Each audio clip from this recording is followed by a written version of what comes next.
Jadikan sifat santun sebagai rekan, sifat waspada sebagai kawan, keselamatan sebagai gua persembunyian, waktu luang sebagai harta rampasan perang, dunia sebagai kendaraan, dan akhirat sebagai kediaman.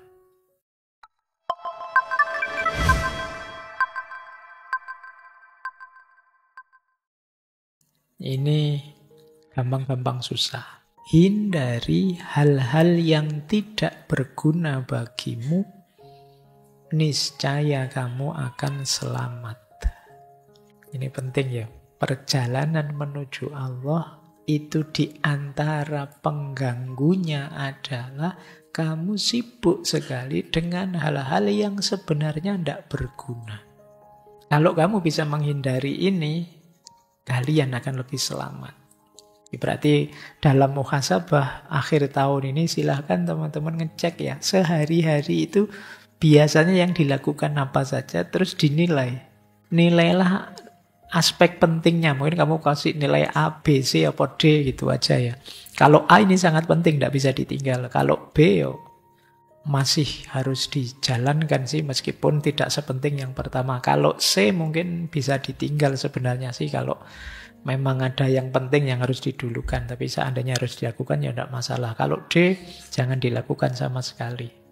Mungkin lebih cenderung merusaknya. Coba kamu nilai ya aktivitasmu.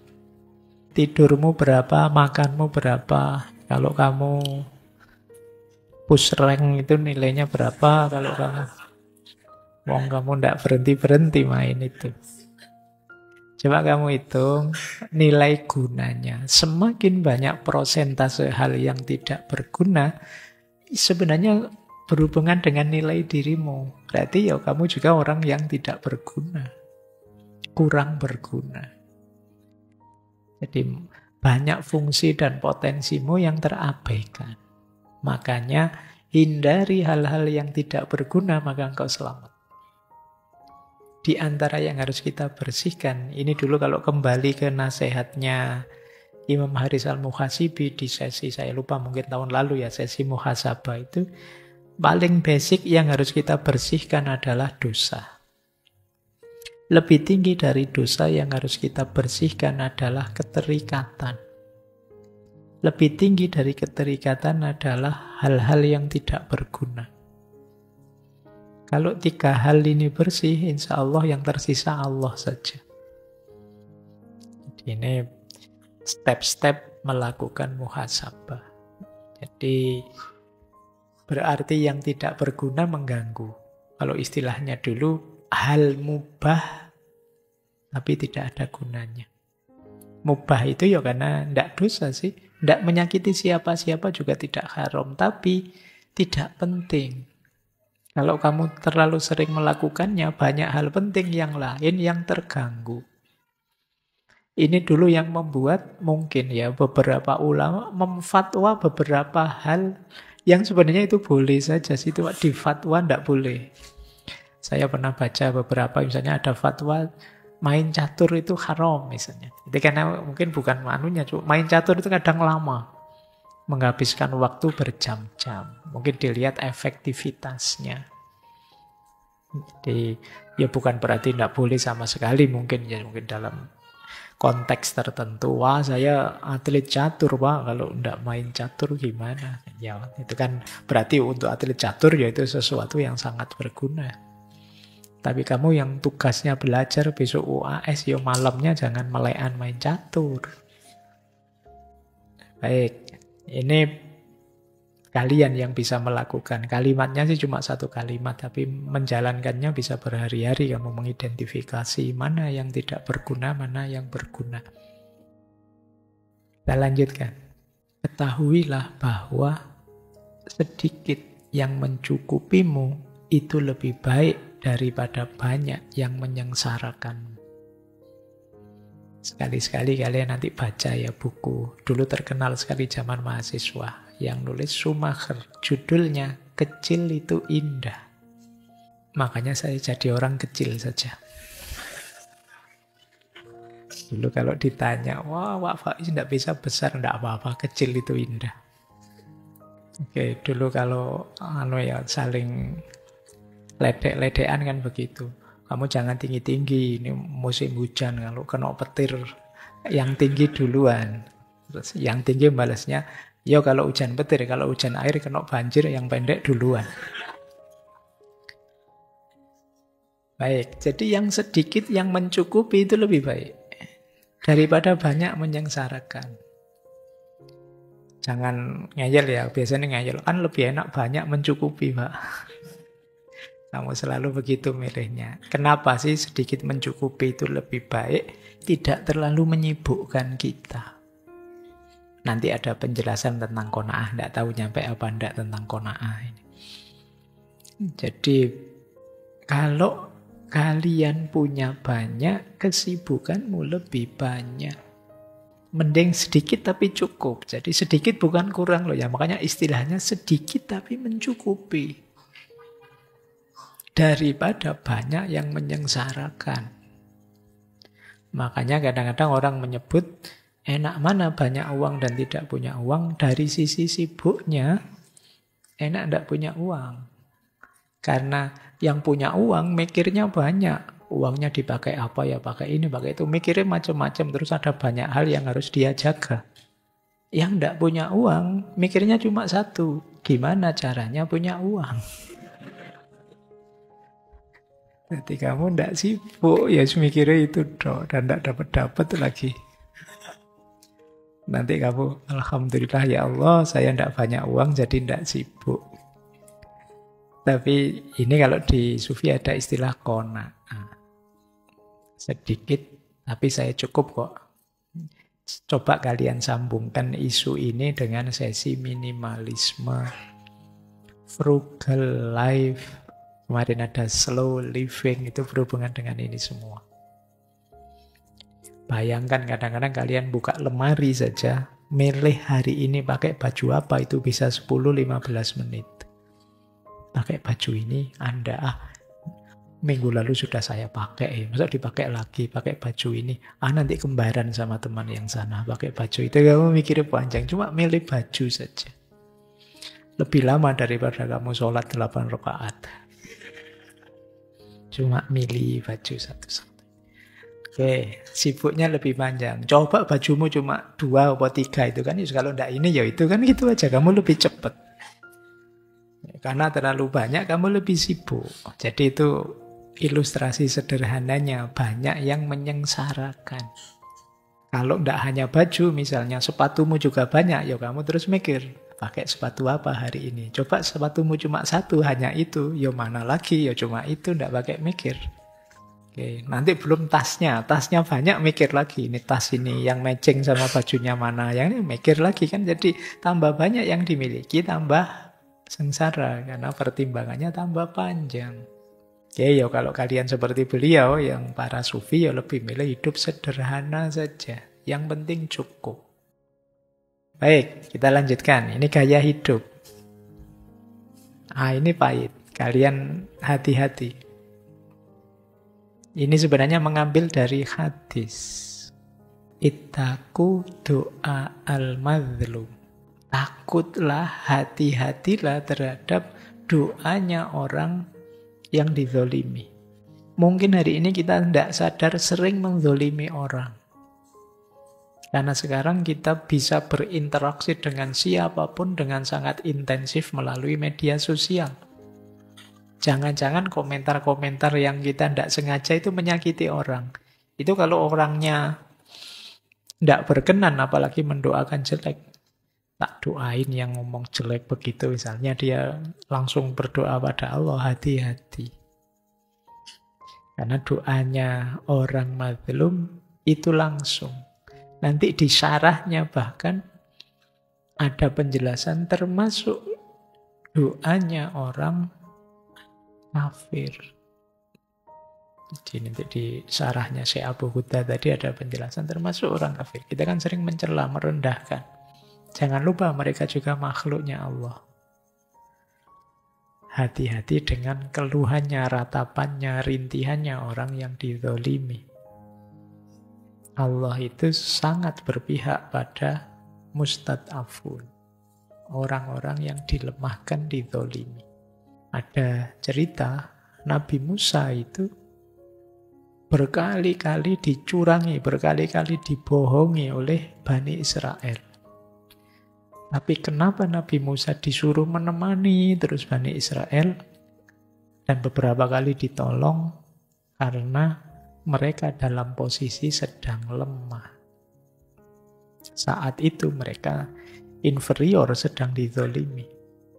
Dan dibela oleh Allah dengan pendampingan dua nabi, bahkan Nabi Musa dan Nabi Harun. Maka hati-hati dengan doanya orang yang dizolimi. Hati-hati benar kalau mau ngeritik orang, menyalahkan orang. Komentar yang di luar batas dan lain sebagainya, ya khawatirnya orang-orang ini diam-diam mendoakanmu. Meskipun untuk konteks kalian sendiri jangan dipakai senjata ya. Kamu mendolimiku, hati-hati, tak doain gitu. Ya dosamu berbalik, kamu jadi ngancam orang.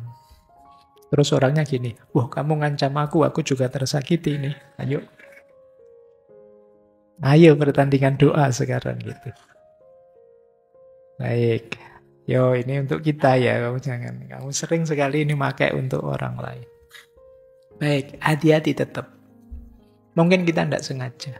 Mungkin kita tidak bermaksud begitu. Tapi ketika menyakiti orang, menyusahkan orang itu berposisi madzlum. Dan dia doanya langsung pada Allah. Baik, lanjut.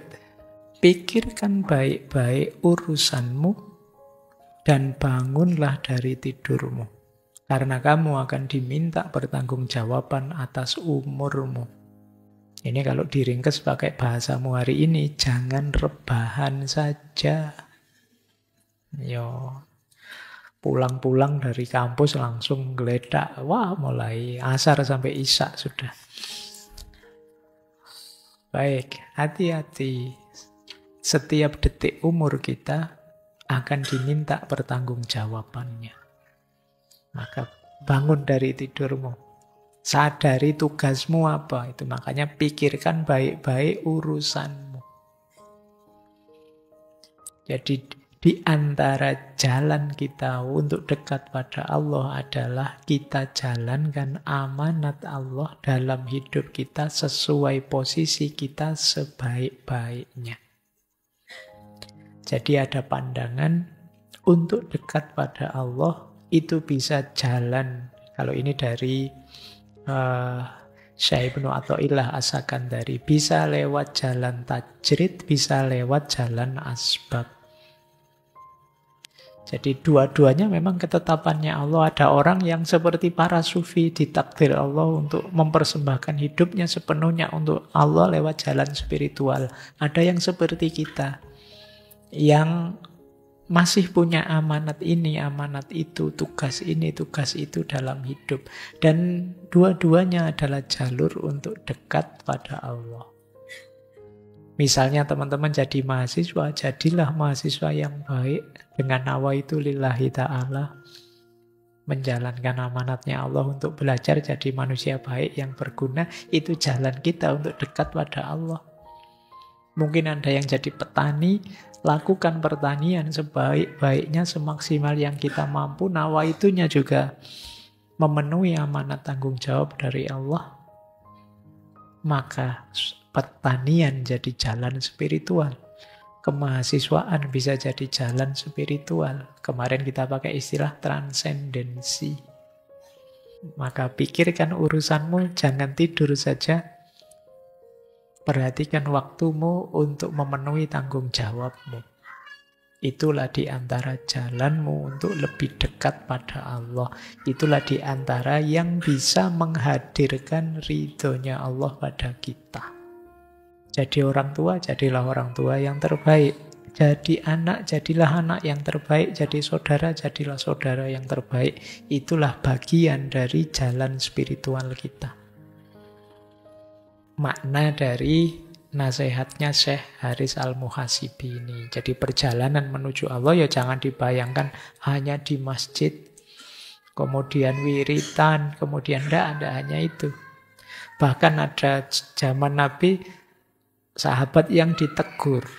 Jadi satu ketika Rasulullah melihat ada sahabat, ada yang perempuan itu yang istrinya di rumah itu kok kacau, awut-awutan, tidak pernah dandan. Waktu ditanya, kenapa engkau kok sekacau itu, seruwet itu? Kata dia, ngapain Rasulullah, saya bersih-bersih diri, dandan-dandan, wong suami saya di masjid, terus wiritan, terus. Terus Rasulullah tanya, lah kamu sehari-hari penghidupanmu dari mana? Oh ada kakak kami, saudara kami yang menanggung kebutuhan dia. Dia tiap hari ya gitu di masjid terus.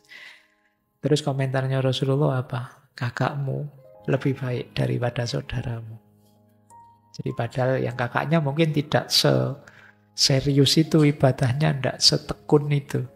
Tapi oleh Rasulullah lebih baik. Kenapa? Memenuhi tanggung jawab. Sesuai amanat hidupnya. Nah, sementara sahabat yang di masjid terus tadi lupa dia punya istri, punya keluarga yang harus dihidupi. Baik, kita lanjutkan. Jadikan sifat santun sebagai rekan, sifat waspada sebagai kawan, keselamatan sebagai gua persembunyian, waktu luang sebagai harta rampasan perang, dunia sebagai kendaraan, dan akhirat sebagai kediaman. Yang pertama, jadikan sikap santun sebagai rekan. Maksudnya, ayo kita jadi orang yang murah hati, kita jadi orang yang santun, menghargai orang lain, memuliakan orang lain. Maka kehidupan kita akan lebih nyaman. Ini pesan pertama. Hidup secara etis. Kuncinya kebahagiaan di dunia. Yang kedua, sikap waspada sebagai kawan. Sikap waspada sebagai kawan itu maksudnya ayo hati-hati. Jangan sembrono. Segala sesuatu diperhitungkan biar kita tidak terjebak, tertipu, terpeleset. Jadi yang pertama sifat santun berarti kebaikan pada orang lain. Yang kedua sikap waspada berarti kita peduli dengan diri kita juga. Jangan konyol. Itu mungkin kalau disambung santun sih santun, baik pada orang sih baik pada orang lain, tapi juga perhatikan diri kita. Jangan berlebihan. Kalau bahasa filsafatnya, jangan altruis juga jangan egois. Jangan terlalu mikir orang lain, tapi juga jangan terlalu mendahulukan kepentingannya sendiri. Kemudian keselamatan sebagai gua persembunyian. Ini semacam kelanjutannya. Intinya apa? Nyari selamat saja. Ayo mencari yang nyaman, yang selamat. Menggunakan uang, memakai harta, dan lain sebagainya. Rumusnya yang penting selamat. Jadi persembunyian kita. Kemudian waktu luang sebagai harta rampasan perang. Waktu luang sebagai harta rampasan perang itu jangan sia-siakan waktu. Rampasan perang itu kan kita dapat dari zaman suku-suku. Itu yang kehidupannya dari ghanimah namanya rampasan perang. Ya. Suku itu dapat penghasilan dengan cara menaklukkan suku yang lain. Dari situ dapat rampasan perang. Terus rampasan perang ini dibagi-bagi. Sampai habis. Biasanya kalau memang dari situ saja penghasilannya, kalau sudah habis rampasan perangnya, ya nyari suku yang lain untuk diserang. Maka waktu perlakukanlah sebagai rampasan perang. Berarti manfaatkan sebaik-baiknya. Karena kalau habis kita harus nyerang suku yang lain dan itu tidak mesti menang. Berarti apa? Yang ada ini dulu kita manfaatkan. Tidak ada jaminan besok kita masih punya sisa waktu. Seperti tidak ada jaminan besok kita bisa dapat rampasan perang lagi. Nah ini, ya kalian sudah paham lah ya manfaatnya waktu, tinggal menjalankannya saja. Mungkin sering khilaf. Khilaf kok terus-terusan tiap hari. Ya, terlanjur enak Pak, terlanjur asik Pak. Baik, terus dunia sebagai kendaraan. Ini makanya beliau bukan tasawuf yang meninggalkan dunia, bukan tasawuf yang kemudian sampai puncak bersatu dengan Allah dan lain sebagainya. Beliau tidak sampai ke sana. Tapi tasawuf yang membersihkan hati. Dunia tetap kita urusi sampai sukses, sampai berhasil. Tapi tidak sebagai tujuan. Tujuannya tetap akhirat.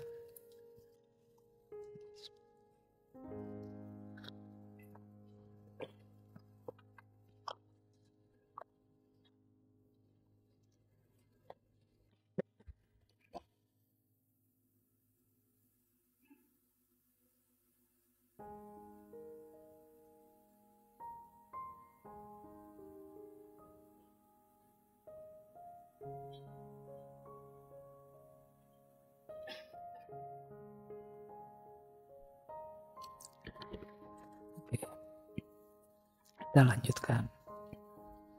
Suaranya jadi serak.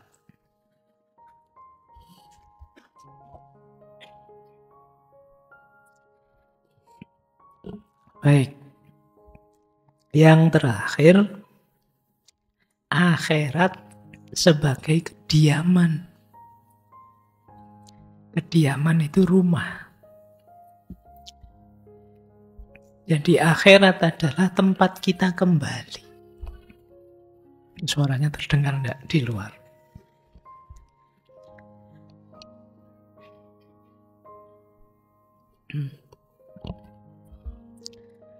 Oke. Makanya kalau sudah nambah umur, suara entek. Tambah tua berarti.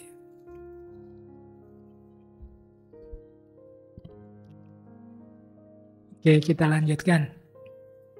Akhirat sebagai kediaman berarti akhirat itu rumah kita yang nanti kita pulang ke sana. Jangan terlalu asik di dunia. Kita nanti kembali ke akhirat semuanya. Mari kita cari bekal, cari oleh-oleh sebanyak mungkin untuk nanti kembali ke akhirat. Ini yang harus kita waspadai dalam hidup. Waspadai yang pertama, lingkungan yang melalaikan. Yang kedua, tipu daya musuh. Yang ketiga, nyanyian hawa nafsu. Yang keempat, buasnya syahwat. Dan yang kelima, angan-angan jiwa. Ini yang sering mendistraksi kita dari akhirat tadi. Yang pertama, lingkungan yang melalaikan. Ekosistem yang membuat kita lalai, lupa pada Allah. Pak, kos saya itu asik sekarang, Pak. Pagi, siang, malam, kamar sebelah itu karaokean terus. Saya wisok gabung sewaktu-waktu, jadi kadang sampai lupa sholat, kadang sampai. Ini berarti lingkungan yang melalaikan. Cari lingkungan yang mendukung. Karena kalau ada lingkunganmu, kalau terpaksa di lingkungan yang melalaikan, waspada terus. Jangan sampai kalian ikut lalai. Seperti dulu kata Ronggo Warsito, di zaman Edan ketika semua orang Edan, satu-satunya yang waras akan dianggap Edan. Biasanya kalian tidak betah dianggap edan, terus kalian ikut gaya seperti yang lain. Sehingga kalian dianggap waras, padahal saat itu kalian berubah jadi edan. Hati-hati dengan circle, pertemanan. Kalau lingkunganmu toksik, ini kan bahasa kalian, bahasa psikologinya, circlemu toksik. Bahasa tasawufnya lingkungan kelalaian. Jadi ekosistem yang membuatmu lalai. Berarti toksik itu kan meracunimu. Racun yang paling dahsyat adalah racun yang membuatmu lalai dari Allah. Jadi kalau kalian diminta mendefinisikan toxic circle secara sufistik, itu adalah lingkungan yang membuatmu lalai. Circle yang membuatmu lalai dari Allah. Yang kedua, tipu daya. Orang yang membujukmu, mengajakmu menjauh dari Allah, melupakan Allah. Orang seperti ini tidak mungkin disebut teman. Dia pasti musuh. Meskipun sehari-hari kalian berteman dengan dia. Kalau punya teman kok ngajaknya negatif terus. Bujuknya ke arah yang negatif terus, menjauh dari Allah terus. Berarti dia bukan teman. Sebenarnya dia musuhmu. Pak, berarti harus putus sahabat ini, Pak. Ya, waspada saja. Jadi, kalian adalah pribadi yang mandiri. Tetap berteman oke, tapi kalau yang urusan tipu dayanya saya tidak akan ikut. Kalau bisa begini kalian kuat. Kalau tidak bisa, minggir saja. Dan memang solusinya itu. Kemudian, kalau dua yang pertama dari luar, ini yang lebih berat dari dalam. Godaan nafsu. Perut ke bawah. Ini kita harus hati-hati. Ya kalian ngalamilah itulah. Godaan nafsu itu. Meskipun belum nikah, kadang-kadang ya pelampiasannya di HP-mu semua ada. Hati-hati. Godaannya nafsu itu kadang samar sekali. Kamu bisa berdalih macam-macam untuk membenarkan yang kamu lakukan, tapi hatimu tidak bisa. Kamu bohongi bahwa itu sesuatu yang dosa, yang tidak boleh. Kemudian, buasnya syahwat.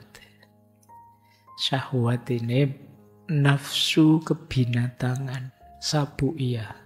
Ingin sukses, ingin menang atas yang lain, ingin unggul atas yang lain. Itu kadang-kadang membuat kita lupa diri. Terserah harus melakukan apa, yang penting aku menang, dia kalah. Itu buasnya syahwat. Terserahlah apa yang harus kita jalani, yang penting kaya, buasnya syahwat. Kemudian angan-angan jiwa. Angan-angan jiwa itu khayalan-khayalan. Seandainya-seandainya yang tidak ada gunanya. Kita kan sering kan berkhayal. Berkhayal yang tidak produktif. Mikir yang aneh-aneh. Ya macam-macam. Kayak kalian ngelamun. Seandainya ya saya punya kekuatan kayak Superman itu misalnya. Saya bisa terbang. Terus seandainya saya punya teropong yang bisa lihat tembus tembok gitu, wah tak tontoni semua itu teman-teman. Itu kan mikir yang aneh-aneh, tidak ada gunanya, buang-buang waktu, ngapain sih mikir yang gitu-gitu. Angan-angan jiwa. Wah orang-orang kok uangnya banyak ya, bolak-balik bisa umroh, seandainya saya tinggal memejamkan mata sampai Mekah, itu senang sekali. Kita mikir angan-angan yang tidak penting. Ayolah. Yang produktif, boleh berimajinasi tapi yang produktif. Gimana caranya HP ini bisa di depan saya tanpa harus saya pegang. Nah, terus kamu mikir, oh nanti mungkin ada alatnya, ada apanya kan, alat banyak macam-macam itu. Itu kan imajinasi yang produktif. Tidak sekedar berkhayal yang tidak ada gunanya. Hati-hati dengan angan-angan jiwa. Apalagi keinginan-keinginan yang negatif.